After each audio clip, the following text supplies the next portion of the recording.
रामकृष्ण हरी. मी हरिभक्तपरायण रोहिणीताई महाराज राऊत. मी आपल्या सर्व संगमनेर तालुक्यातील तसेच पूर्ण सर्व महाराष्ट्र राज्यातील सर्व समाजाला आवाहन करत आहे की आज माझ्यासोबत जी घटना घडली तर सदरील जी व्यक्ती आहे ती अकलापूर गावातील आहे आणि त्याचं नाव नितीन तुळशीराम साबळे आहे. तर हा जो व्यक्ती आहे त्यांनी पहिल्यांदा मला फोन केला आणि ताई तुमच्या वारकरी शिक्षण संस्थेला मला पाणी फिल्टर द्यायचं आहे. मी अकलापूर देवस्थान ट्रस्टीचा अध्यक्ष आहे.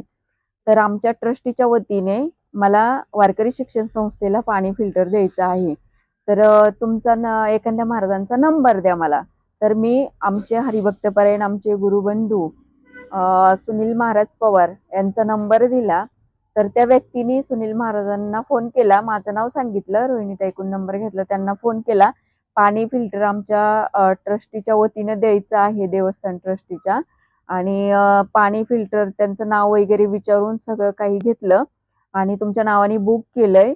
आता गाडी भाडं पाहिजे म्हणून त्यांना सांगितलं की तुम्ही गाडी भाड्यासाठी पैसे पाठवून द्या. तर सदरील आमच्या महाराजांकडनं गाडी भाडं ते भोळ्या यांनी फसले आणि त्यांनी बहुत दान देत आहे ह्या यांनी गाडी भाड्यासाठी त्यांनी मागचा पुढचा विचार न करता ज्या ज्योतिताई पवार आहे महाराजांच्या पत्नी, तर त्या ताईंनी मागचा पुढचा विचार न करता त्यांनी डायरेक्ट 2,500 रुपये पाठवले सदरील व्यक्तीला. तर त्यानंतर परत तो पुन्हा पैसे मागू लागला त्यांच्याकडं की तुमच्या संस्थेला लॅपटॉप द्यायचे म्हणून मुलांना. 93,000चे लॅपटॉप आहे, 2 लॅपटॉप द्यायचे मला. 3,3260 रुपये पाठवा म्हणून, 3,260 रुपये. तर ताईंनी त्यांना सांगितलं की माझ्याकडे पैसे नाही आता आणि महाराज कार्यक्रमामध्ये, त्यामुळे ताईंनी फोन कट केला आणि नंतर त्यांनी उचलला नाही. मग त्यांनी मला परत पुन्हा फोन केला आणि मला बोलला की ताई मी त्यांच्या संस्थेला लॅपटॉप देऊ राहिलो, एवढे 93,000चे 2 लॅपटॉप आहे आणि त्यांच्या मुलांना कामा येतील, मुलं हुशार होतील, मुलांच्या सोयीसाठी मी देऊ राहिलो आमच्या ट्रस्टीच्या वतीनं. आणि एवढा विश्वास नाही का, मी अकलापूर गावचा आहे आणि आपल्या आपल्यामध्ये कोणी फसवतंय का ताई? बघा ना, ते महाराज म्हणे पैसे नाही पाठवू राहिले, मी गाडीत सामान टाकलंय पण ते महाराज फोन नाही उचलू राहिले. मग दुसरं कोणी गरीबाला तरी देता येईल. मग मी म्हटलं देऊन टाका कोणाला लागत असेल तर. तर तो नितीन साबळे नावाचा व्यक्ती मला म्हटला ताई तुमच्या पण मुलं आहे म्हणे, तुमच्या मुलाला दिलं तर चालेल का? म्हटलं ठीक आहे. मी विचारलं तुमचे मुलं कितवीला आहे? म्हटलं माझा मोठा मुलगा 12वीला आहे, लहान 10वीला आहे. तर तो म्हटला की तुमच्या मुलाला देतो. म्हटलं द्या.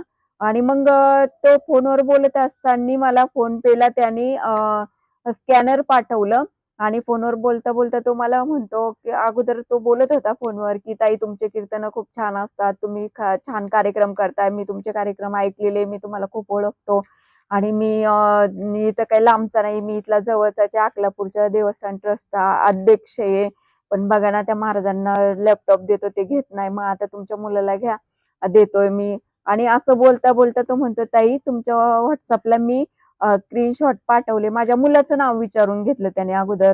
तर मी मुलाचं नाव सांगितलं, म्हणे बुक केलं तुमच्या मुलाच्या नावाने. तर मी म्हटलं आमचा पत्ता घे मग. तर म्हणतो नाही नाही त्या महाराजांच्याच नावाच्या पत्त्यावरच, कारण ते रजिस्ट्रेशन त्यांच्या नावावर झालंय त्याच्यामुळे त्यांच्याच नावावर द्यावं लागेल. आणि मग त्याच्यानंतर त्यांनी मला सांगितलं की ताई बुक केलंय आता तुमच्या मुलाच्या नावाने, पण आता ते पैसे भरावे लागतील. म्हटलं कशाचे पैसे? म्हणे लॅपटॉपचे. म्हटलं कोणाला भरायचे, कुठं भरायचे? म्हणे तुम्हाला स्कॅनर पाठवलंय व्हॉट्सअपला. मग मी बघितलं याचा नंबर एका नंबरवरून आला, माझ्यासोबत बोलत होता तो नंबर दुसरा होता. त्याच्यानंतर व्हॉट्सअपला जो ह्या नंबर आला तो दुसरा आला आणि फोन पेचा जो स्कॅनर पाठवला तो तिसरा नंबर आला.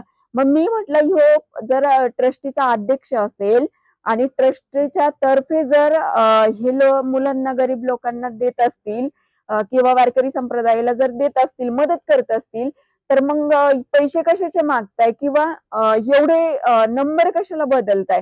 म्हणून मी त्याला फक्त एवढंच विचारलं की पैसे पाठवायच्या अगोदर तो मला खूप घाई करत होता की ताई लगेच अर्जंट पैसे पाठवा, लगेच पाठवा आणि तुम्हाला त्याला सेकंदच पडताय. मग मी थोडंसं विचार केला की ट्रस्टीचा एवढा अध्यक्ष असताना एवढं मोठं देवस्थान आहे अकलापूरचं आणि त्याचा अध्यक्ष एवढा घाई का करतोय? म्हणून मला त्याचं थोडंसं डाऊट आला. मग म्हटलं थोडंसं थांबावं. तर मी त्याला विचारायला सुरुवात केली, की पैसे कशाचे द्यायचे? ट्रस्टीचे जर तर्फे जर देत असतील, तर पैसे कोणाला द्यायचे ते मला सांगा. कोणाच्या खात्यावर टाकायचे? ट्रस्टीचं खातं पाहिजे.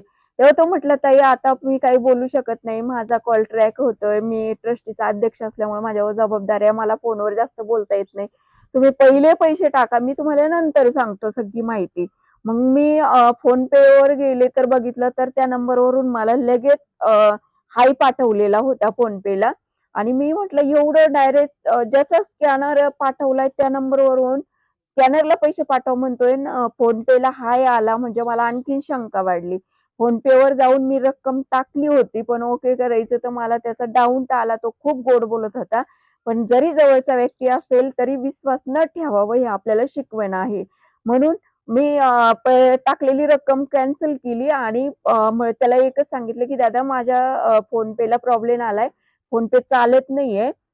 माझं नेट संपलंय." तर तो बोलत होता, की "माझा फोनच कट करू नका. फोन चालू असतानाच पैसे टाका." असं खूप घाई करत होता. आणि तेवढ्यामध्ये मी त्याचा फोन कट केला आणि म्हटलं पहिलं अकलापूरला आपल्या ओळखी आहे, तर आपण तिथं विचारावं हा व्यक्ती तिथला आहे की नाही. तो खूप ओळख सांगतोय, पण आपण त्याला त्याची चर्चा करावं म्हणून मी तिथल्या अकलापूरच्या काही माझे जे ओळखीचे माझे बंधू होते, तर त्यांच्याशी संपर्क साधला. संपर्क साधल्यावर त्यांना विचारल्यानंतर कळलं, की तो त्या ट्रस्टीवर तो मुलगा नाहीये. तो गावामध्ये असाच दारू पिऊन फिरणारा मुलगा आहे म्हणून.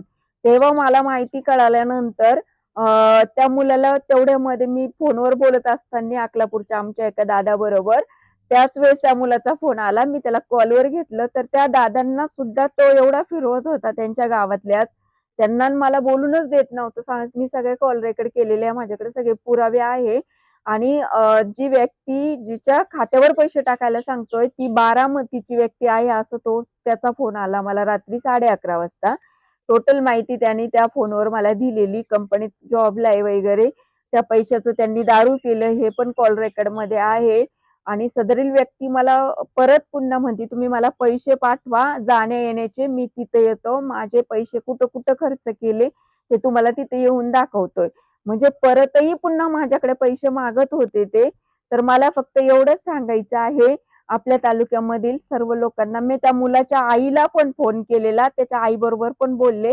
त्याच्या आईने सांगितलं, की ती लोकांना असंच लुबाडतोय आणि अजून बऱ्याच माहिती मिळालेल्या आहे, की लॅपटॉपच्या नावाखाली काही शिक्षक लोकांना पण फसवलेलं आहे, गावातल्या लोकांना पण फसवलेलं आहे. बऱ्याच घटना घडलेल्या आहे.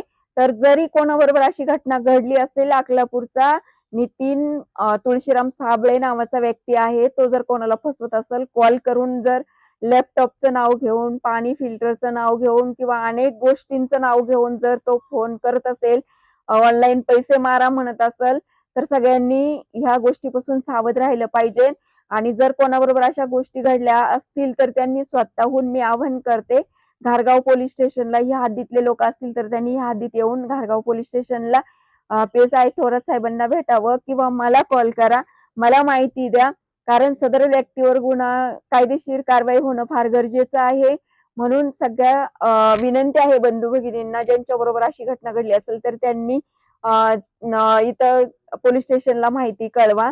आणि सदरील व्यक्तीला ह्या व्यक्तीपासून आपण सगळ्यांनी सावध राहिलं पाहिजे. आणि त्याच्या आईने सांगितलं, त्याची आई स्वतः माझ्या संग फोनवर बोललेली. त्या मुलाला वडील नाहीये. त्याची आई सांगत होती 1 वर्षापासून तो घरी आलेला नाहीये आणि तो असंच लोकांना रोज फसवतोय, कोणाचे पैसे लुबाडतोय. तरी सगळ्यांनी या व्यक्तीपासून नितीन तुळशीराम साबळे राहणार अकलापूर गावची वाडी आहे, तिथं राहतोय तो. तर त्या व्यक्तीपासून सगळ्यांनी सावध राहावं हीच विनंती सर्वांना. रामकृष्ण हरी.